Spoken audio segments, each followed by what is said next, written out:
Bismillahirrahmanirrahim. Assalamualaikum warahmatullahi wabarakatuh. Syukur alhamdulillah, kita panjatkan segala puji kehadirat Allah Subhanahu wa taala yang sudah melimpahkan nikmat yang tidak terhingga kepada kita bersama. Selawat serta salam untuk junjungan kita Nabi besar Muhammad sallallahu alaihi wasallam.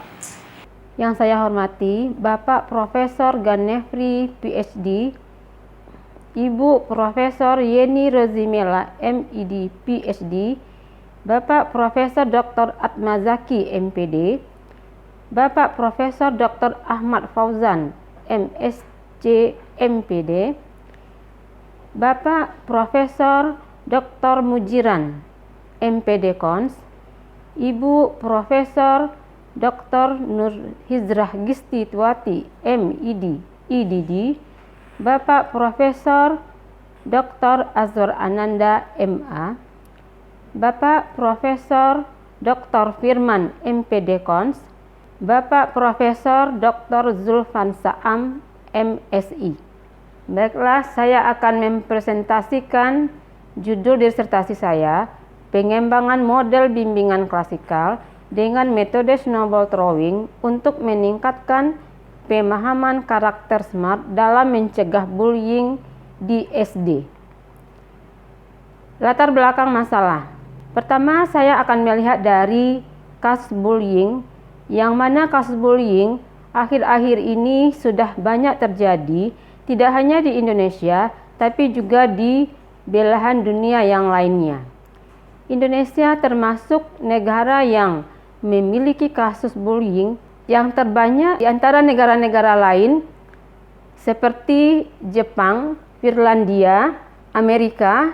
Di samping itu, berdasarkan hasil catatan KPAI dalam kurun waktu 9 tahun terakhir menunjukkan indikasi bahwa kasus bullying setiap tahun selalu meningkat. Nah, hal ini tentu akan berdampak kepada sikap dan perilaku siswa, yang mana dengan kekerasan ini, dengan perilaku bullying ini, anak-anak dengan begitu bangganya melakukan kekerasan di hadapan teman sebayanya. Latar belakang berikutnya adalah terjadinya pergeseran pada dunia anak-anak. Dalam pergeseran ini kita melihat awalnya dunia anak ini yang gemar bermain, senang bermain dengan teman sebayanya, berubah menjadi kehidupan yang takut untuk berinteraksi dengan sebayanya, cemas untuk bermain dengan teman sebayanya karena khawatir akan mendapatkan perlakuan yang kasar dari teman sebayanya itu. Dengan demikian, menunjukkan seharusnya guru-guru memiliki perhatian yang cukup terhadap perubahan dan pergeseran yang terjadi pada kehidupan anak-anak itu. Namun yang terjadi, belum adanya perhatian yang serius dari guru untuk upaya pencegahan. Nah, di mana guru lebih serius mengerjakan tugas-tugas rutin setiap hari yang melakukan proses pembelajaran dan juga kegiatan administrasi lainnya, sehingga perhatian kepada anak menjadi tidak bisa dilaksanakan. Di samping itu, guru-guru di sekolah dasar belum memiliki program yang jelas untuk melakukan upaya pencegahan terhadap perilaku bullying yang semakin hari semakin berkembang di lingkungan pendidikan. Nah, sebenarnya anak-anak dengan melakukan bullying diasumsikan dia itu memiliki pemahaman yang rendah terhadap karakter-karakter positif yang seharusnya dimiliki oleh anak-anak, seperti sikap sopan dan santun, saling menghormati, sifat rendah hati, maupun toleransi terhadap teman sebayanya. Oleh karena itu, anak-anak perlu diberikan pemahaman tentang karakter positif ini. Di samping itu, dalam Undang-Undang Nomor 35 Tahun 2014 tentang Perlindungan Anak yang menyatakan bahwa setiap anak perlu mendapatkan perlindungan di satuan pendidikan, baik itu dari kejahatan, pelecehan seksual, kekerasan yang dilakukan oleh pendidik maupun oleh peserta didik lainnya.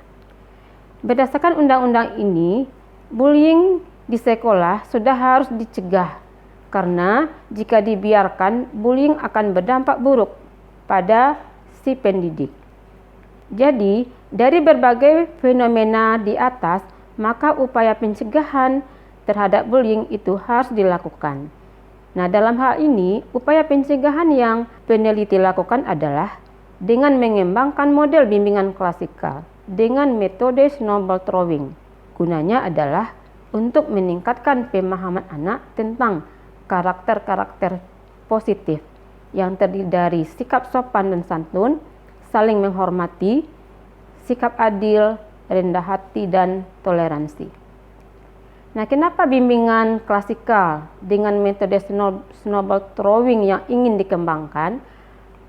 Hal ini dilatar belakangi oleh karena bimbingan klasikal yang konvensional itu memiliki beberapa kelemahan, di mana dalam pelaksanaan bimbingan klasikal konvensional ini memberikan kesan bahwasanya guru sama dengan proses pembelajaran. Jadi dengan kondisi seperti itu, anak-anak akan merasa bosan karena semuanya berpusat kepada guru. Kemudian juga anak kurang aktif, kurang munculnya kerjasama di antara peserta didik, sehingga terkesan memberikan kekakuan di dalam proses pemberian bimbingan klasikal yang sifatnya konvensional. Dan ini tentu sangat bertentangan dengan perkembangan anak usia SD yang masih suka untuk bermain dan berinteraksi dengan sesama temannya. Nah, dengan pengembangan model bimbingan klasikal, kelebihan yang model yang ini dikembangkan ini adalah di mana peneliti menggabungkan bimbingan klasikal dengan metode snowball throwing. Sehingga menurut peneliti, kelebihan dari model yang dikembangkan ini adalah modelnya lebih komunikatif dalam memberikan pengalaman belajar bagi anak-anak dalam berinteraksi dan bekerja sama dengan teman sebayanya dan dapat meningkatkan percaya diri anak. Nah, karena di dalam kegiatan bimbingan klasikal dengan metode snowball throwing ini, anak-anak juga diberikan kesempatan untuk tampil ke depan kelas, membacakan pertanyaan-pertanyaan dan jawaban dari temannya yang lain. Nah, berdasarkan dari latar belakang masalah di atas, ada 5 rumusan masalah yang muncul dalam penelitian ini. Pertama, bagaimana hasil dari analisis fenomena bullying dan upaya pencegahannya oleh guru di SD. Yang kedua, bagaimana desain model bimbingan klasikal dengan metode snowball throwing untuk meningkatkan pemahaman karakter SMART dalam mencegah bullying di SD. Yang ketiga, bagaimana validitas model bimbingan klasikal dengan metode snowball throwing untuk meningkatkan pemahaman karakter SMART dalam mencegah bullying di SD. Yang keempat, bagaimana praktikalitas model bimbingan klasikal dengan metode snowball throwing untuk meningkatkan pemahaman karakter SMART dalam mencegah bullying di SD. Yang kelima, bagaimana efektivitas model bimbingan klasikal dengan metode snowball throwing untuk meningkatkan pemahaman karakter SMART dalam mencegah bullying di SD. Adapun tujuan dari penelitian ini, pertama tujuannya adalah mendeskripsikan hasil analisis dari fenomena bullying dan upaya pencegahannya oleh guru. Yang kedua, mendeskripsikan desain model bimbingan klasikal dengan metode snowball throwing. Yang ketiga, mendeskripsikan uji validitas model. Yang keempat, mendeskripsikan uji praktikalitas model. Yang kelima, mendeskripsikan uji efektivitas model. Oke, selanjutnya definisi operasional. Di sini saya akan mendefinisikan istilah-istilah yang ada di dalam judul disertasi saya yang meliputi pengembangan, bimbingan klasikal, metode snowball throwing, kemudian mencegah dan perilaku bullying. Landasan teori. Di sini saya mengemukakan beberapa teori yang terkait dengan model yang saya kembangkan. Yang pertama tentang pembelajaran kooperatif learning, tipe snowball throwing atau metode snowball throwing. Yang kedua tentang perkembangan sosial anak usia SD. Yang ketiga tentang teori bimbingan dan konseling. Selanjutnya metode penelitian. Adapun jenis penelitian dalam disertasi ini adalah penelitian dan pengembangan atau R&D yang bertujuan untuk mengembangkan dan menguji keaktifan sebuah produk tertentu. Dengan prosedur pengembangan menggunakan model ADI yang terdiri dari analisis, design, development, implementation, dan evaluation. Prosedur pengembangan. Di sini setiap prosedur sesuai dengan model ADI melakukan kegiatan yang pertama analisis, di mana di sini kegiatan dilakukan adalah mengidentifikasi masalah dan menganalisis tentang fenomena bullying dan upaya pencegahannya oleh guru sebagai dasar dalam pengembangan model dan perangkat model. Yang kedua, desain, yaitu merencanakan model konseptual, perangkat model, dan instrumen penelitian. Kemudian development, kegiatan dilakukan adalah memvalidasi model, perangkat model, dan instrumen penelitian melalui penilaian ahli dan melalui data empirik. Kemudian implementasi, yakni melakukan uji lapangan model dan perangkat model. Yang kelima adalah evaluasi, yaitu melakukan uji efektivitas terhadap model yang sudah dikembangkan. Nah, rancangan model juga mengacu kepada pendapat Joyce and Well, di mana sebuah model harus memiliki sintaks, sistem sosial, prinsip reaksi, sistem pendukung, dan dampak instruksional dan dampak pengiring. Hasil penelitian. Yang pertama, analisis terhadap fenomena bullying. Dari anket yang disebarkan kepada 3 sekolah dasar, yakni SD Negeri 24, SD Negeri 09, dan SD Negeri 05, didapatkan fenomena bullying masih dalam kategori rendah. Begitupun dengan fenomena bullying fisik. Untuk ketiga sekolah dasar ini masih menunjukkan kategori yang rendah. Terakhir, fenomena bullying verbal. Untuk 3 sekolah juga masih dalam kategori yang rendah. Nah, hal ini tentu sangat mengembirakan kita sebagai seorang pendidik. Walaupun demikian, dengan kategori rendah, namun data yang menunjukkan bahwasanya fenomena bullying itu sudah mulai muncul dan kelihatan dari data yang kita dapatkan. Nah, oleh karena itu memang kondisi seperti ini tidak bisa dibiarkan. Nah, disinilah pentingnya pengembangan model untuk melakukan upaya pencegahan agar perilaku bullying ini tidak semakin meluas dan dianggap sesuatu perilaku yang dianggap biasa oleh anak-anak kita di sekolah dasar. Adapun dasar pengembangan dari model bimbingan klasikal dengan metode snowball throwing ini adalah di mana peneliti menggabungkan layanan bimbingan klasikal dengan metode snowball throwing. Nah, di sini langkah-langkah bimbingan klasikal dan langkah-langkah dalam metode snowball throwing peneliti gabungkan dengan melakukan revisi sesuai dengan tujuan penelitian yang ingin dilaksanakan. Nah, di sini model MBKST memiliki langkah-langkah yang jumlahnya lebih banyak dari model dan layanan sebelumnya yang sifatnya konvensional. Tahap selanjutnya adalah tahap desain. Yang didesain adalah model BKST yang terdiri dari 8 tahap sintak untuk model BKST. Kemudian mendesain buku panduan yang terdiri dari rasional, sampai kepada RPL.